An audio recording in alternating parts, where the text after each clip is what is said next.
सबसे इम्पोर्टेंट बात यह है कि हमने फ्लेक्स इंजन के बारे में एडवाइजरी इशू की है और टोयोटा, हुंडई और सुजुकी, इन 3 कंपनियों ने, क्योंकि ट्रांसपोर्ट मंत्री मैं हूँ, ये मेरे अंडर ही आता है, तो उन्होंने मुझे एश्योर किया है कि हम 6 महीने के अंदर फ्लेक्स इंजन लाएंगे। अभी 3-4 दिन पहले मेरे घर पर टोयोटा के चेयरमैन भी आए थे, जापान से भी आए थे और इंडिया की भी चेयरमैन आए थे। तो ग्रीन हाइड्रोजन के ऊपर कार हमने लॉन्च की पायलट प्रोजेक्ट करके। तब उन्होंने मुझे बताया है कि उनकी जो कार है वो फ्लेक्स है, यानी आइदर 100% पेट्रोल और 100% इथेनॉल। और उसमें एक उनका कैमरी का एक मॉडल था जो 40% कार चलते चलते इलेक्ट्रिसिटी तैयार करती थी।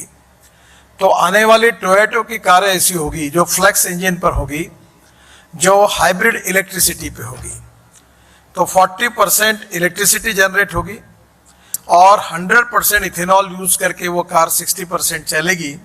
तो उसका इकोनॉमिक्स आप समझ लीजिए कि पेट्रोल की तुलना में कितना एडवांटेजेस है। और इसलिए अब इथेनॉल के तरफ बढ़ने के लिए मैं आप सबसे अनुरोध करूंगा कि भारत सरकार ने ये भी निर्णय किया है कि अब इथेनॉल के पंप, बायोफ्यूल की जो फ्यूल्स है, उसके लिए आउटलेट खोलने के लिए अनुमति देने का निर्णय किया है। पूना में प्रधानमंत्री जी ने स्वयं 3 पंप का उद्घाटन भी किया है, पर अभी तक उसमें इथेनॉल भरने के लिए कोई आए नहीं। इसका कारण यह है कि अभी हमारे 2 व्हीलर सेक्शन में विशेष रूप से बजाज ने उनकी मोटरसाइकिल फ्लेक्स इंजन पे तैयार की है, टीवीएस ने भी तैयार की है और दोनों की मोटरसाइकिल लॉन्च करने का सौभाग्य मुझे मिला है। अब हीरो ने भी तैयार की है, उस दिन मेरे घर पर आए थे, उन्होंने भी तैयार की है। तो स्कूटर्स जो है, स्कूटर और मोटरसाइकिल, ये फ्लेक्स इंजन पर अवेलेबल है। ऑटो रिक्शा भी देने के लिए वो तैयार है। वही बात आती है कि वो बोलते हैं पहले पंप चाहिए, पंप वाले बोलते पहले गाड़ी चाहिए। तो मुझे लगता है इसी में पहली बार आज ऑटो रिक्शा भी अवेलेबल हो सकती है, स्कूटर्स भी अवेलेबल हो सकती है और कार भी अवेलेबल हो सकती है। तो मेरा सबसे पहले अनुरोध शुगर फैक्ट्रीज वाले जो है, जिनको इथेनॉल मैन्युफैक्चरिंग करते हैं, उनसे मेरा अनुरोध है कि वो अपने कारखाने पर और अपने एरिया में इथेनॉल के पंप तुरंत खोले।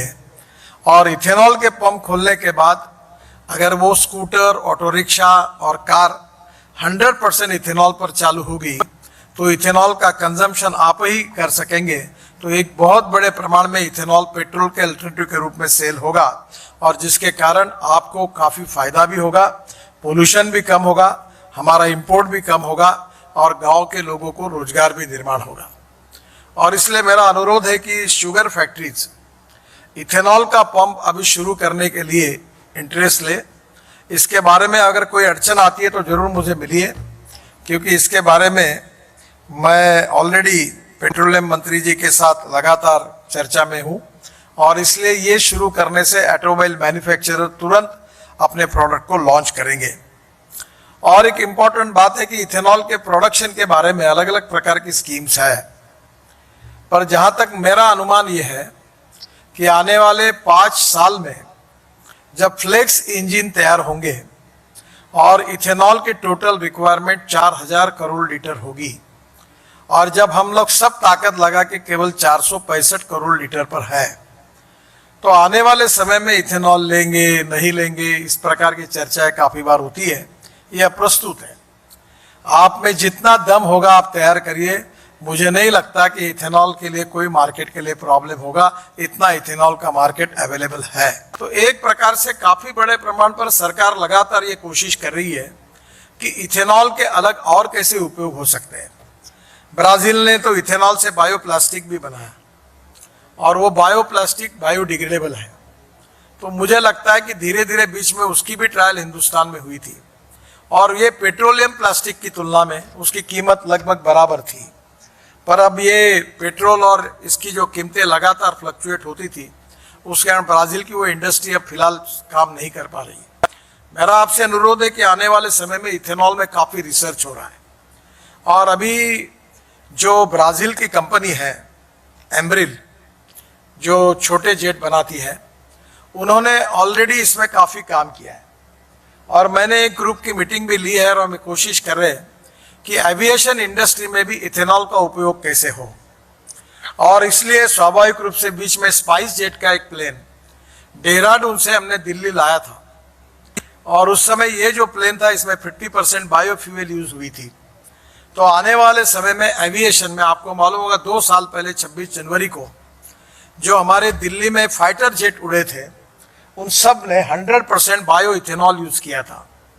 और चीफ एयरफोर्स के जो चीफ है उनसे साथ और डिफेंस फोर्सेस के साथ भी लगातार मेरा कम्युनिकेशन हो रहा है और जल्दी ही एविएशन में एयरफोर्स में इथेनॉल का बड़ा खप बढ़ाने के बारे में हम लोग गंभीरता से सोच रहे हैं। मुझे लगता है कि 4 लाख टेलीकॉम मोबाइल टावर्स जो है, इन टावर्स के लिए अगर हम इथेनॉल यूज़ करेंगे तो और ज़्यादा इसकी खपत बढ़ेगी। तो इसलिए बहुत से लोगों के मन में ये थोड़ा बहुत डाउट है जो बार बार इसका जिक्र करती है, उसकी चर्चा करना बंद कर दो कि इथेनॉल कौन लेगा, ज़्यादा होगा तो क्या होगा। मुझे ये जो चर्चा ये निरर्थक है। मैं जब इलेक्ट्रिक व्हीकल की बात करता था तब लोग यही बोलते थे चार्जिंग स्टेशन नहीं है। अब इलेक्ट्रिक इतने बड़े प्रमाण पर आई है कि मैंने अभी ये डिक्लेयर किया है कि आने वाले साल 1.5 साल के अंदर पेट्रोलियम कार की कीमत जो है उसी कार में इलेक्ट्रिक कार मिलेगी। ये मैंने विश्वास के साथ बताया और अब लगभग वो स्थिति आई है। 136% राइज है इलेक्ट्रिक व्हीकल में और अभी मेरा अंदाज बस में 1200% है। अभी 500 हमारे यहाँ नागपुर में 200, मुंबई में 500 बसेस, पुणे में बसेस आ रही है। अब सब जगह इलेक्ट्रिक बसेस आ रही है, लग्जरी बसेस आ रही है और इसलिए आने वाले समय में हमें किसी भी प्रकार से इंपोर्ट को कम करना होगा। और एक बात ये भी मन में आती है कि फिर इलेक्ट्रिक आएगी तो इथेनॉल का क्या होगा।